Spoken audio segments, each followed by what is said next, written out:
আপনারা হয়তো দেখেছেন আজকে আমি এখানে আমার পরিবারকে নিয়ে এসেছি, কারণ এই জিনিসটা জানা দরকার যে হয়তো গুম আমাকে করা হয়েছিল, আমাদেরকে করা হয়েছিল, কিন্তু এই সাজাটা কিন্তু পুরো পরিবারের ভুক্ত হয়েছে। 7 মাস গুম ছিলাম, কিন্তু বিশ্বাস ছিল যে একদিন না একদিন বাংলাদেশের মাটিতে আমরা এটার বিচার পাব। বহুদিন পরে আজকে এই বিচার শুরু হয়েছে। আশা করছি যে শিগগিরই আমরা কিছু রেজাল্ট পাব।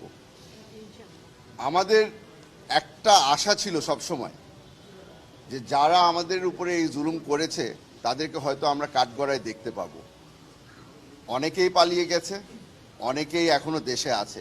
যারা দেশে আছে আশা করছি তাদেরকে শিগগিরই আটক করা হবে, এবং যারা পালিয়ে গেছে তাদের জন্য আমাদের একটা বার্তা আছে। দুনিয়া অত বড় না, আপনারা যেখানেই লুকিয়ে আছেন আপনাদেরকে খুঁজে বের করা হবে। আমি 22 সালে বলেছিলাম ডিজিফাইতে আয়নাঘর আছে, ওখানে আদমি স্যার আছে।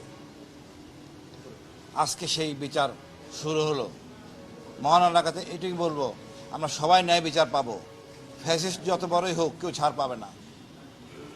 এবং আমি খুব কি বলবো, এটা তো আমি একা গুম না, আমার পুরো পরিবার গুম। আদমি স্যার একা গুম না, পুরো পরিবার গুম। এটা কি কষ্ট বোঝানো যাবে না। আমি মনে করি আদালতে উচিত হবে এদেরকে আয়নাঘরে রেখে এদের বিচার করা হোক। আয়নাঘরটা কত কষ্টের, ওইখানে রেখে এদের বিচার করা হোক। আমার আর কিছু অনুমতি নাই। একজন আল্লাহ আছেন, সব সত্য, সবার বিচার হবে, কেউ ছাড় পাবে না। ধন্যবাদ। আমি 4.5 মাস গুম ছিলাম। আজকে আপনাদের সামনে দাঁড়ায় আমার খুব ভালো লাগছে যে আমরা এই মাটিতে এই বিচারটা শুরু করতে পেরেছি। কারণ গুম হয়তো আমরা হয়েছি, কিন্তু আমাদের সাথে আমাদের পরিবার ধ্বংস হয়ে গেছে। আমাদের পরিবারের মনোভাব, তারা যেই অত্যাচারের ভিতর দিয়ে গেছে, মানসিক অত্যাচার, এটার থেকে তারা বের হয়ে উঠতে অনেক কষ্ট হচ্ছে। আর আপনারা কতটুকু জানেন বা অনুভব করতে পারেন জানি না, কিন্তু বাংলাদেশের মাটিতে রাজনীতি করা কোনো দোষ না।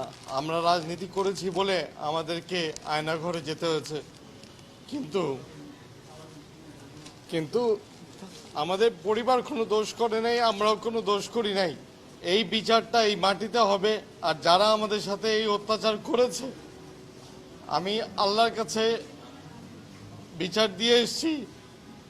আমি ওমরায় গেছিলাম, আল্লাহর কাছেও বিচার দিয়েছি, জনগণের কাছেও বিচার চেয়েছি। আপনাদের সবার মাধ্যমে আমি ন্যায় বিচারটা চাই আমাদের সকলের জন্য, তাতে ভবিষ্যতে বাংলাদেশে এমন কোনো অত্যাচার বা এই আয়নাঘর যেন।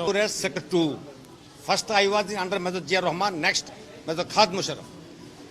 তো আমি যেহেতু মুক্ত দেশের জন্য যুদ্ধ করেছি, দেশ স্বাধীন করেছি, দেশের মানুষের জন্য তো আমার দায়িত্ব।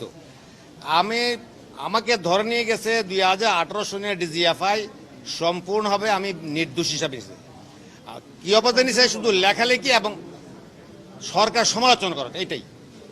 তো যাই হোক, আগে মনে করতাম যে হয়তো এই কোন বিচার পাবো না, বিচার হবে না। যাই হোক, আল্লাহর রহমত এখন বিচার প্রার্থী হয়েছি, বিচার কার্য শুরুছে। যাদের বিরুদ্ধে অ্যানাউন্সমেন্ট করা হয় আর গ্রেফতার মধ্যে আছে, তারা নিশ্চয়ই গ্রেফতার হবে।